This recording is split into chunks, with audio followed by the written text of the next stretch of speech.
Bismillahirrahmanirrahim. Assalamualaikum warahmatullahi wabarakatuh. Selamat datang di Kim Channel.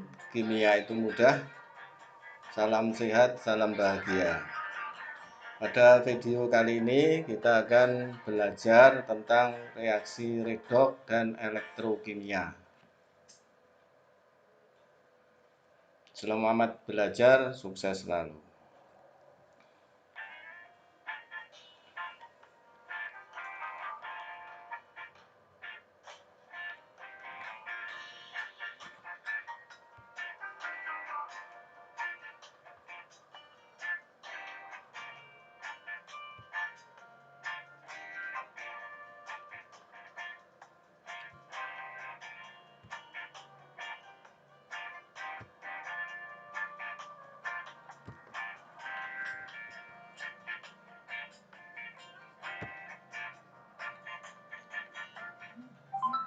Redoks dan elektrokimia.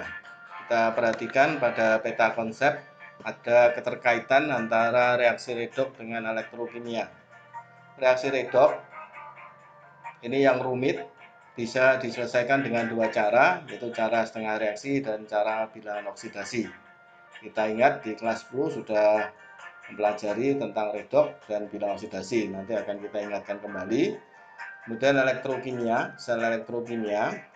Jadi keterkaitan reaksi redoks dengan sel elektrokimia. Reaksi redoks yang spontan itu bisa menghasilkan energi listrik. Sebaliknya energi listrik itu bisa memaksa reaksi redoks yang tidak berlangsung menjadi berlangsung. Nanti akan kita pelajari dalam sel elektrokimia. Ada dua, yaitu sel volta dan sel elektrolisis. Sebelum ke sel elektrokimia, kita ingatkan kembali pelajaran di kelas 10, yaitu tentang definisi reaksi redoks dan reaksi redoks, yaitu reaksi reduksi oksidasi. Jadi redoks itu singkatan dari reduksi dan oksidasi. Ada tiga konsep tentang reaksi reduksi dan oksidasi. Konsep pertama, konsep redoks berdasarkan pengikatan dan pelepasan oksigen. Reaksi oksidasi didefinisikan sebagai reaksi penggabungan atau pengikatan suatu zat dengan oksigen.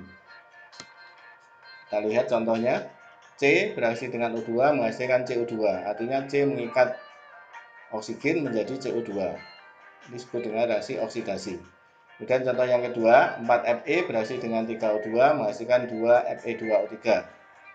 Contoh yang ketiga, Cu bereaksi dengan O2 menghasilkan CuO. Nah, ini ada kesalahan. Ya.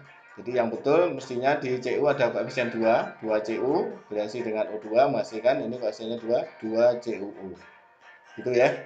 Mudah-mudahan bisa dipahami dengan baik. Kita lanjutkan. Reaksi reduksi adalah reaksi pelepasan oksigen oleh suatu zat. Contohnya 2SO3 terurai menghasilkan 2SO2 dan O2. Jadi O-nya ini dilepaskan satu. Ini termasuk reaksi reduksi. Kemudian yang contoh kedua, 2KClO3 berubah menjadi 2KCl dan 3O2. Jadi O2-nya, oksigennya dilepaskan semua. Kemudian contoh ketiga, 2KNO3 terurai menghasilkan 2KNO2 dan O2. Ya, jadi oksigennya dilepaskan sebagian sehingga menjadi KNO2. Gitu ya. Jadi ini termasuk reaksi reduksi. Kalau oksidasi tadi adalah penangkapan oksigen, kalau reduksi adalah pelepasan oksigen. Kemudian contoh reaksi redoks. Jika reaksi oksidasi reduksi berlangsung secara bersamaan, maka menghasilkan reaksi redoks. Nah, perhatikan sini Al-nya berubah jadi Al2O3, artinya Al-nya mengalami oksidasi karena dia mengikat oksigen. Sebaliknya Fe2O3 berubah jadi Fe, berarti Fe2O3 ini melepaskan oksigen menjadi Fe, maka dia mengalami reaksi reduksi. Jadi oksidasi reduksi yang berlangsung secara bersamaan itu menghasilkan reaksi redoks. Ya. Oke, kita lanjut ke konsep kedua. Konsep redoks berdasarkan pengikatan dan pelepasan elektron. Untuk ini sebelum ke konsep kedua, konsep pertama ini sudah jarang dipakai. Mengapa? Karena tidak semua reaksi redoks melibatkan oksigen. Sehingga yang sering dipakai sekarang adalah konsep yang kedua dan nanti konsep yang ketiga. Oke ya, kita lanjut ke konsep kedua. Konsep redox berdasarkan pengikatan dan pelepasan elektron. Reaksi oksidasi adalah reaksi pelepasan elektron. Contohnya pada pembentukan ion Na+, Na menghasilkan Na+ dengan melepaskan satu elektron. Jadi melepaskan elektron, letak elektronnya di kanan panah. Kemudian reaksi reduksi adalah reaksi pengikatan elektron. Contohnya pada pembentukan ion S2-. S menangkap 2 elektron menghasilkan S2-. Coba perhatikan. Yang perlu diingat, kalau melepaskan elektron, elektronnya di kanan panah. Kalau menangkap elektron, elektronnya di kiri panah. Ya. Oke, reaksi redox adalah reaksi yang terjadi di mana reaksi oksidasi dan reduksi terjadi bersama-sama. Kita lihat contohnya di sini. 2Na bereaksi dengan S menghasilkan Na2S. Reaksi di atas dapat ditulis menjadi 2 tahap, yaitu yang pertama reaksi oksidasi 2Na menjadi 2Na+ dengan melepaskan 2 elektron. Reaksi yang kedua reaksi reduksi, yaitu S menangkap 2 elektron menjadi S2-. Kalau dijumlahkan maka menghasilkan reaksi redox. 2Na bereaksi dengan S menghasilkan Na2S. Ingat, dalam penjumlahan jumlah elektron yang dilepas dan ditangkap harus sama, ya. Ini kebetulan sudah sama. Kalau belum sama nanti dikalikan supaya jumlah elektron yang dilepaskan dan ditangkap sama. Pada reaksi di atas, Na mengalami reaksi oksidasi dan menyebabkan S terreduksi. Zat seperti Na disebut reduktor, sedangkan S disebut oksidator karena menyebabkan Na teroksidasi dan dia sendiri mengalami reaksi reduksi. Atau untuk memudahkan mengingat, reduktor itu adalah zat yang mengalami oksidasi. Kalau oksidator adalah zat yang mengalami reduksi. Kalau dalam soal ditanyakan reduktor dan oksidator, jawabnya pasti ada di pereaksi sebelah kiri panah. Ya, reduktor yang mengalami oksidasi, kalau oksidator yang mengalami reduksi. Reduktor mengalami oksidasi berarti terjadi pelepasan elektron, oksidator mengalami reduksi berarti terjadi penangkapan elektron. Ya, mudah-mudahan bisa dipahami. Sekarang kita lanjut ke konsep yang ketiga. Konsep redox berdasarkan perubahan, kenaikan dan penurunan bilangan oksidasi. Reaksi oksidasi adalah reaksi kenaikan bilok. Reaksi reduksi adalah reaksi penurunan bilok. Sebelum mempelajari konsep reaksi redox berdasarkan kenaikan dan penurunan bilangan oksidasi, ada baiknya kita mengingat kembali tentang bilangan oksidasi terlebih dahulu. Oke, sekarang kita lihat apa yang dimaksud dengan bilangan oksidasi. Bilangan oksidasi adalah muatan suatu atom dalam spesies kimia, bisa berupa atom, molekul, atau ion, jika diandaikan seluruh elektron ikatan dimiliki oleh atom yang lebih elektronegatif. Itu ya, pengertian dari bilangan oksidasi. Kemudian aturan bilangan oksidasi yang harus diingat, dipahami supaya nanti bisa mencari bilok masing-masing unsur. Yang pertama, jumlah bilangan oksidasi atom-atom dalam molekul sama dengan 0. Ya, jumlah bilangan oksidasi atom-atom dalam molekul sama dengan 0. Yang kedua, jumlah bilangan oksidasi atom-atom dalam ion sama dengan muatannya. Yang ketiga, bilangan oksidasi atom F dalam senyawanya sama dengan -1. Yang keempat, bilangan oksidasi atom-atom golongan 1 atau 1A sama dengan +1. Masih ingat 1A ya, yaitu Li, Na, K, Rb, Cs, Fr. Untuk memudahkan ingat, kita bisa menggunakan kalimat Lina, kawin, Robi, Santos, frustasi. Gitu ya. Oke, sekarang yang kelima. Bilangan oksidasi atom-atom golongan 2 atau 2A sama dengan +2. Ya. Atom-atom golongan 2A atau golongan 2 +2. Ini kita ingat golongan 2A, Be, Mg, Ca, Sr, Bara. Untuk memudahkan ingat bisa menggunakan kalimat besok minggu camping sarangan bawa ransel, atau beli mangga cari sesat bawa rambutan.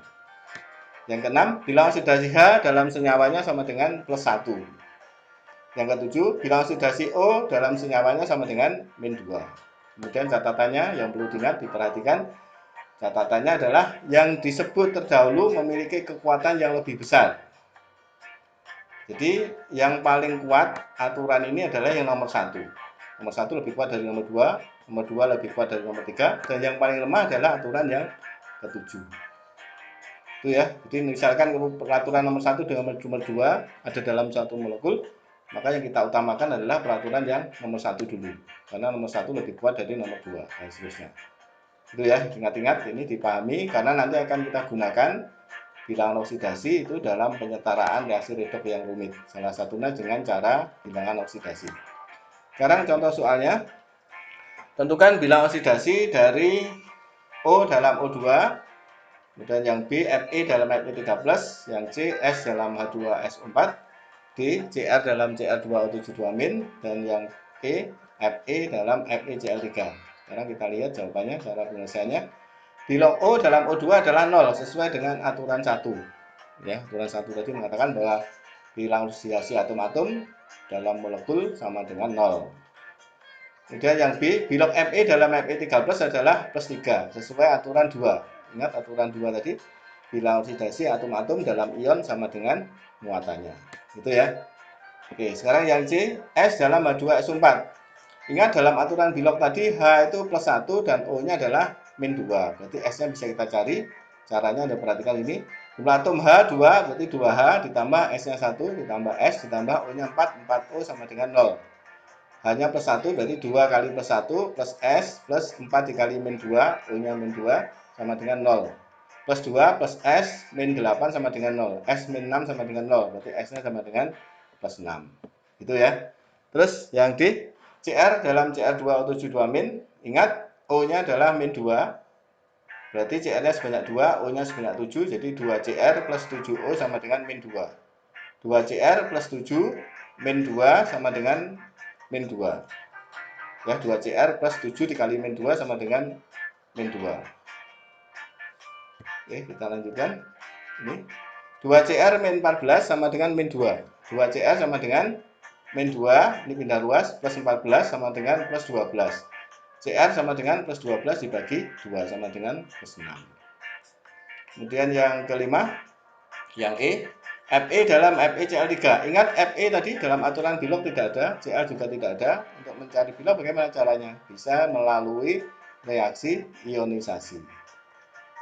Ya, FeCl3 kalau kita ionkan jadi Fe3+ dan 3Cl-. Berarti Fe-nya bilognya plus 3 dan Cl-nya bilognya min 1.